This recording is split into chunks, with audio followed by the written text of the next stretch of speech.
नमस्कार, मैं नीरज गुप्ता। तो कैसे हैं आप लोग? आई होप कि आप लोग अच्छे होंगे। तो आज हम पढ़ने वाले हैं राष्ट्रकूट वंश के बारे में। जी हाँ, राष्ट्रकूट वंश जो कि दक्षिण भारत की एक साम्राज्य है। इससे पहले हम दक्षिण भारत के और भी शासकों के बारे में और भी राजवंशों के बारे में पढ़ चुके हैं हम लोग। तो इससे पहले आप उस वीडियो को जरूर देखिएगा। अगर आप इस चैनल पर नए हैं तो हमारे चैनल को सब्सक्राइब जरूर कीजिएगा। और वीडियो अच्छा लगे तो वीडियो को लाइक भी कीजिएगा। अगर आप किसी वनडे एग्जाम की तैयारी करते हैं अगर और उसमें स्टैटिक जीके पूछा जाता है, जीएस पूछा जाता है, तो आप इस चैनल को सब्सक्राइब कर सकते हैं। और अगर आप किसी एग्जाम की तैयारी नहीं भी करते हैं, आप नॉलेज के लिए पढ़ते हैं, आप नॉलेज के लिए इस चैनल पे आए हैं, तो भी हमारे चैनल को सब्सक्राइब कर सकते हैं। काफी नॉलेज मिलेगा आपको इस चैनल पे। चलिए आज के इस वीडियो की शुरुआत करते हैं।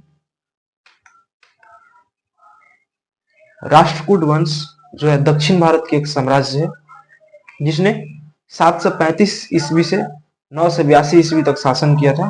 जी हाँ, राष्ट्रकूट वंश जो है ये ज्यादा समय तक शासन नहीं कर पाए। ये जो है मान्यखेत को अपनी राजधानी बनाए थे राष्ट्रकूट वंश, जो कि कर्नाटक में है।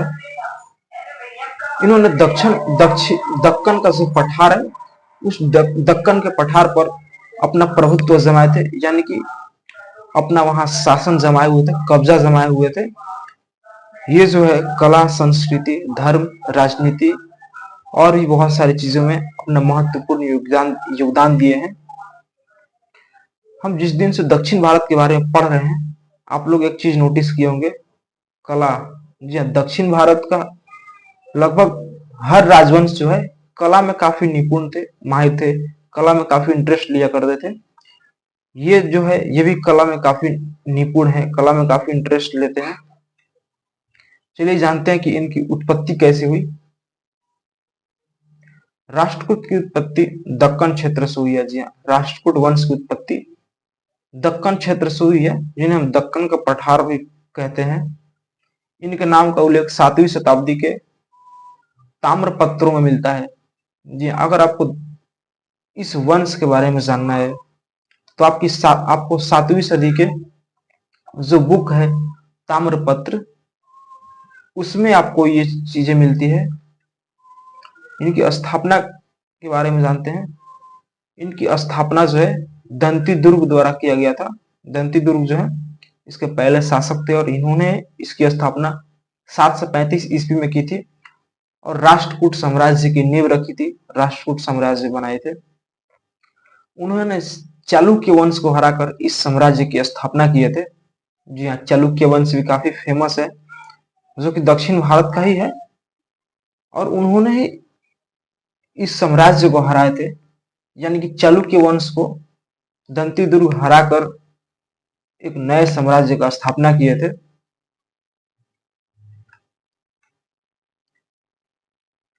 राजधानी जो है इनकी मान्यखेत यानी कर्नाटक थी, कि हम पहले जाने। यह साम्राज्य का प्रशासनिक और सांस्कृतिक केंद्र था। जी हाँ, किसी भी राज्य या देश का जो प्रशासन का जो केंद्र होता है, उस राज्य या फिर उस देश का जो सारी करिकुलम एक्टिविटीज को एक जगह बैठ कर कहीं मैनेज किया जाता है, तो उसकी राजधानी ही होती है, जहां से उस राज्य या उस देश में हो रहे हर एक छोटे से बड़े चीजों को मैनेज किया जाता है। यह साम्राज्य का प्रशासनिक और सांस्कृतिक केंद्र था, ये तो हम देख लिए। इनके प्रमुख शासक जो है दंती दुर्ग थे, जो 735 ईस्वी से 756 ईस्वी तक रहे हैं। कृष्ण प्रथम थे, गोविंद तृतीय थे, अमोघ वर्ष थे, इंद्र चतुर्थ थे। तो ये जो शासक है इनके बारे में हम कल की वीडियो में जानेंगे, नहीं तो वीडियो काफी लंबा हो जाएगा। इनके साम्राज्य का विस्तार कैसे हुआ ये भी थोड़ा हम जाने। राष्ट्रकूट ने दक्षिण और मध्य उत्तर भारत के बड़े भूभाग पर शासन किए थे। मध्य उत्तर भारत तक भी ये लोग मतलब पहुंच गए थे, राष्ट्रकूट वंश जो था। गोविंद तृतीय और अमोघ वर्ष प्रथम ने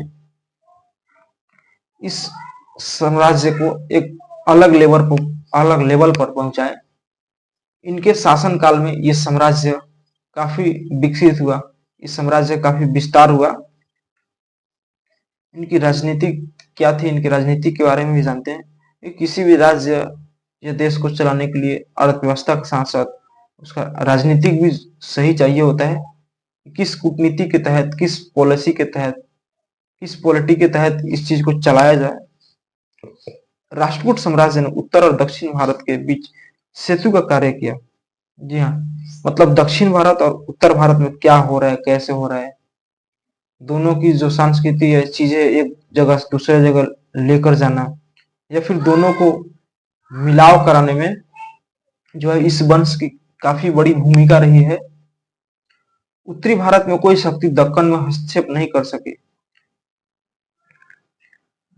यानी कि उत्तर भारत का कोई नहीं था जो दक्षिण में, मतलब जो दक्कन का जो पठार है, दक्कन का जो क्षेत्र है, वहां हस्तक्षेप किए हो, वहां अपना अधिकार जमाए हो, हक जमाए हो, ऐसा कोई नहीं थे। इनकी प्रशासन व्यवस्था कैसी थी? ये राजतंत्र आधारित शासन व्यवस्था थी। जी हाँ, राजतंत्र। पिछले वीडियो में राजतंत्र बतलाया था कि राजतंत्र किसे कहा जाता है, मतलब पूरा लंबा डेफिनेशन ही बताया था, शॉर्ट में बताया था कि हाँ राजतंत्र इसको कहा जाता है। तो अगर आप पिछला वीडियो देखे होंगे तो कमेंट जरूर कीजिएगा, राजतंत्र शासन क्या होता है। इस राजतंत्र शासन में जो है महाराज ही सबसे मतलब बड़ा होता है, यानी कि जो राजा होता है वही सर्वोच्च होता है, सबसे बड़ा होता है। और जो प्रजातंत्र होता है, जो फिलहाल हमारे देश में है, उसमें कोई बड़ा नहीं होता है, सबके ऊपर कोई ना कोई रहता है। जैसे हम बोलते हैं सबसे बड़ा कौन है, राष्ट्रपति है। राष्ट्रपति जो है वो राष्ट्र का हेड होते हैं, और प्रधानमंत्री जो है वो शासन का हेड होते हैं। कोई किसी के ऊपर नहीं है, यहाँ तक कि कोर्ट भी नहीं है। सुप्रीम कोर्ट या फिर कोई भी कोर्ट जो है वो संविधान के नियमों का पालन करते हैं। अगर वो भी कुछ गलती करें, संविधान के नियमों के अनुसार नहीं चले, तो सांसद द्वारा उन्हें भी हटाया जा सकता है। इनके धर्म, जो हिंदू धर्म, जैन धर्म, बौद्ध धर्म का संरक्षण किया। ये लोग यही करते थे, हिंदू धर्म को, जैन धर्म को और हिंदू धर्म को ज्यादा मतलब ये करते थे, और ये बौद्ध धर्म को भी संरक्षण दिए थे। अमोघ वर्ष प्रथम जो थे वो जैन धर्म का अनुयायी थे, यानी वो जैन धर्म को मानने वाले थे, अमोघ वर्ष प्रथम। इनकी भाषा क्या थी? संस्कृत और कन्नड़ प्रमुख भाषाएं थी। या पहले के टाइम में संस्कृत भाषा को बहुत ज्यादा वैल्यू दिया जाता था। अभी तो लोगों को संस्कृत सही से आता भी नहीं है, बोलना तो छोड़िए, संस्कृत सही से आता ही नहीं है। साहित्यिक और प्रशासनिक कार्य में इनका प्रयोग होता था, जहाँ कोई भी साहित्य लिखा जाता था, या फिर प्रशासन से नहीं, व्यवस्था से कोई भी इस साम्राज्य को चलाने के लिए कोई भी काम होता था, कुछ लिखा जाता था, तो इन्हीं भाषाओं का प्रयोग किया जाता था, संस्कृत और कन्नड़ भाषा। इनकी साहित्य, अमोघ वर्ष ने कवि राजमार्ग नामक ग्रंथ लिखा था। जी हाँ, अमोघ वर्ष जो थे किस ग्रंथ को लिखे थे? कवि राजमार्ग। ये भी एग्जाम के दृष्टिकोण से काफी इंपोर्टेंट है। कवि राजमार्ग जो है इनका ग्रंथ है, आप लोग पढ़ सकते हैं। यह कन्नड़ साहित्य का महत्वपूर्ण ग्रंथ है, शायद कन्नड़ में लिखा है। इनकी कला, राष्ट्रकूटों ने एलोरा और कैलाश मंदिर का निर्माण कराया। जी हाँ, इनमें एक कॉमन चीज है, दक्षिण भारत के जो भी साम्राज्य हैं इनमें कॉमन चीज यही है, ये कला में निपुण थे, ये मंदिर बहुत बनवाए हैं। जी हाँ, दक्षिण भारत में काफी ज्यादा मंदिर हैं, और सब खास करके तमिलनाडु में सबसे ज्यादा मंदिर है भारत में। मेरे हिसाब से भारत में सबसे ज्यादा मंदिर अगर कहीं है तो तमिलनाडु में ही है। यह भारतीय शिल्प कला का अद्वितीय उदाहरण है। जी हाँ, मतलब एलोरा का गुफा कुछ अलग ही टाइप का है, बहुत काफी मस्त, काफी हेवी है, बहुत दूर तक फैला हुआ एलोरा का गुफा। मौका मिले तो जरूर जाकर देखिएगा एलोरा की गुफाओं को। स्थापत्य इनकी, एलोरा की जैन गुफाएं और कैलाशनाथ मंदिर राष्ट्रकूट स्थापत्य की उत्कृष्ट कृतियां हैं।